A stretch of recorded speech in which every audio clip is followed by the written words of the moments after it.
আচ্ছা, thank you.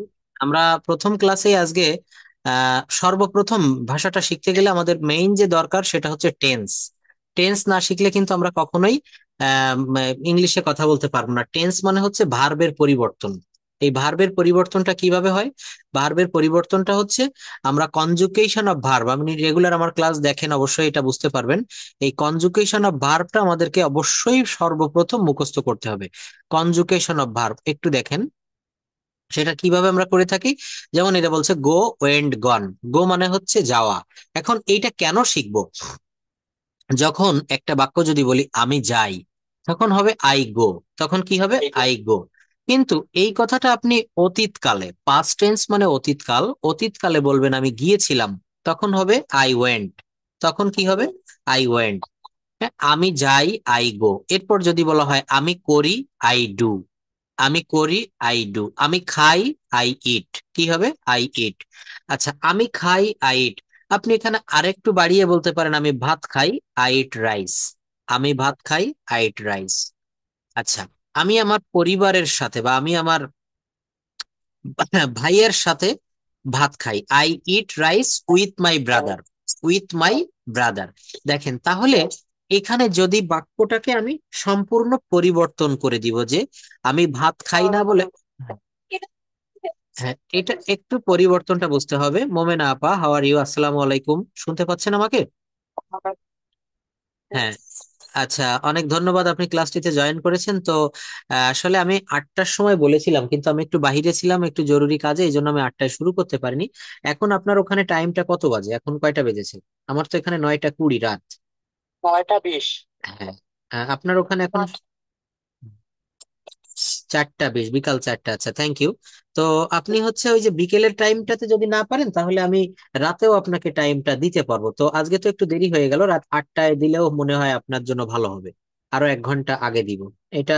আপনি একটু আমাকে আপনার সুবিধা মতো টাইমটা জানাবেন, আমি ঠিক সেইভাবেই যেদিন যে টাইমে আপনার সুবিধা হয় আমি সেভাবে ক্লাসটা নিব।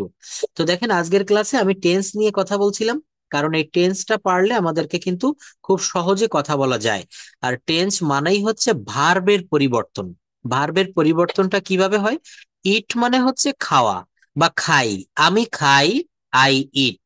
আর যদি বলা হয় আমি খেয়েছিলাম, তখন দিতে হবে আই এট। এটা অ্যাড বলি, কিন্তু অ্যাট না, এটা উচ্চারণটা হবে এট। I ate, A T E, at, I ate. এরপর যদি বলা হয় আমি লিখি বা আমি সে লেখে, তখন হবে আই রাইট। আর সে লেখে, হি রাইটস। কারণ এই বাক্যটা হচ্ছে প্রেজেন্ট ইনডেফিনিট টেন্স এবং এটা হচ্ছে থার্ড পার্সন সিঙ্গুলার নাম্বার। এই জন্য এখানে বলতে হবে he writes, he writes. He eats, he goes. তো আমি লিখি, আই রাইট। আমি লিখেছিলাম। তখন কিন্তু এই কনজুগেশন অফ ভার্ব, এই ভার্ব ফর্ম কেন আমি বারবার বলছি মুখস্থ করতে হবে? কারণ যখন আপনি পাস্ট টেন্সের একটা বাক্য গঠন করবেন, তখন আপনাকে এই ভি টু ফর্ম ব্যবহার করতে হবে। আই রাইট, আমি লিখি। আমি লিখেছিলাম, আই রোট। তো এইবার আমরা আসল জায়গাটাতে চলে আসি। এটা দেখেন টেন্সের ব্যবহার। এখানে কি বলা হচ্ছে? কনজুগেশন অফ ভার্ব শিখলে আমরা এই টেন্স পারবো। যেমন বর্তমান কাল, প্রেজেন্ট টেন্স। এই প্রেজেন্ট টেন্সটা হচ্ছে 4 প্রকার: present indefinite, present continuous, present perfect, present perfect continuous. এখন প্রেজেন্ট ইনডেফিনিট টেন্সের একটা বাক্য বললাম, আই রাইট, আমি লিখি। এটার প্রেজেন্ট কন্টিনিউয়াস কি হয়? আমি লিখছি। কি হবে বলেন? আমি লিখছি, আই অ্যাম রাইটিং। আমি লিখছি, আই অ্যাম রাইটিং। যদি বলা হয় প্রেজেন্ট পারফেক্ট, তখন কি হবে? আমি লিখেছি। খেয়াল করবেন, প্রেজেন্ট পারফেক্টটা হবে আমি লিখেছি, I have written. I have written, আমি লিখেছি। এটা ইয়াসি ইয়াছো, কাজটা করা হয়ে গেছে, একটু আগে করেছি। আমি লিখেছি, আমি খেয়েছি, আমি গিয়েছি, তারা মাছ ধরেছে। অর্থাৎ একটু আগে কাজটি করা হয়ে গেছে, দ্যাট ইজ ডান। এটা হচ্ছে প্রেজেন্ট পারফেক্ট টেন্স। এইটার দেখেন গঠন প্রণালী কি হয়। সাবজেক্ট, প্রেজেন্ট কন্টিনিউয়াস টেন্স, এরপর হচ্ছে প্রেজেন্ট পারফেক্ট টেন্স। সাবজেক্টের পরে হ্যাজ বা হ্যাভ দিতে হয়, তারপর ভার্বের ভি3 দিতে হয়, তারপর এক্সটেনশন দিতে হয়। যেমন দেখেন, সে কাজটি করেছে। সে কাজটি করেছে কি হবে? He has done the work. He has done the work, সে কাজটি করেছে। তারপর দেখেন, আমি বাজারে গিয়েছি। তো এই বাজারের শব্দটা আমি বাদ দিলাম, আমি গিয়েছি। আমি গিয়েছি এইটুকের ইংলিশ কি হবে? আমি গিয়েছি, I have gone. I have gone to the market. তারা আমগুলো খেয়েছে, তারা ইংরেজি কি? দে। আর এই প্রেজেন্ট পারফেক্ট টেন্স যেহেতু, এরপরে দে এর পরে সাবজেক্টের পরে কি বসবে? হ্যাজ বা হ্যাভ। তো দে এর পরে হ্যাভ বসে, দে হ্যাভ ইটেন, তারা খেয়েছে। যদি বলা হয় তারা করেছে, তখন কি হবে? They have done. Do, did, done. যদি বলা হয় তারা লিখেছে, তখন কি হবে?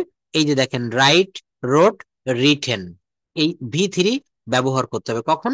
যে কোনো পারফেক্ট টেন্সের ক্ষেত্রে। হতে পারে সেটা প্রেজেন্ট পারফেক্ট টেন্স, হতে পারে পাস্ট পারফেক্ট টেন্স, হতে পারে ফিউচার পারফেক্ট টেন্স। এইখানে আমি চারটা বাক্য বলবো, দেখেন রাইট দিয়ে।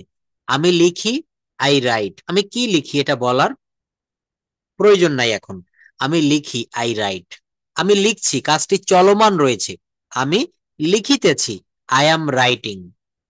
আমি লিখেছি, বাংলা ক্রিয়াটা ভালো করে লক্ষ্য করতে হবে।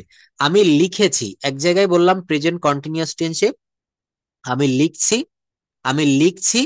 আর প্রেজেন্ট পারফেক্টে বললাম আমি লিখেছি, আমি লিখেছি। তাহলে কি হবে? I have written. এই লিখেছি, করেছি, খেয়েছি, গিয়েছি প্রেজেন্ট পারফেক্ট টেন্স হলে তখন ভার্বের ভি3 ফর্ম ব্যবহার করতে হয়। তখন ভার্বের কি ব্যবহার করব? ভি3 ফর্ম। আই হ্যাভ রিটেন, আমি লিখেছি। আমি নিয়েছি, আই হ্যাভ টেকেন। আমি গিয়েছি, I have gone.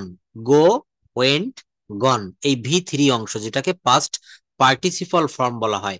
V1, V two, ভি3। Go, went, gone. Do, did, done. Eat, ate, eaten. Write, wrote, written. তো এই যে শব্দগুলা, এগুলো আমরা কিভাবে ব্যবহার করব? এগুলো আমরা কেন ব্যবহার করব? কারণ আমরা যখন টেন্সের পরিবর্তন করব, ভার্বের পরিবর্তন করব, তখন কিন্তু আমাদের এগুলো ব্যবহার করতে হবে। Right, wrote, written, do, did, ডান। আমরা যদি এই শব্দগুলো ব্যবহার করতে পারি, টেন্সটা অতি সহজে আমরা বুঝতে পারবো। তো টেন্সের আমাদের, জাস্ট ওয়েট।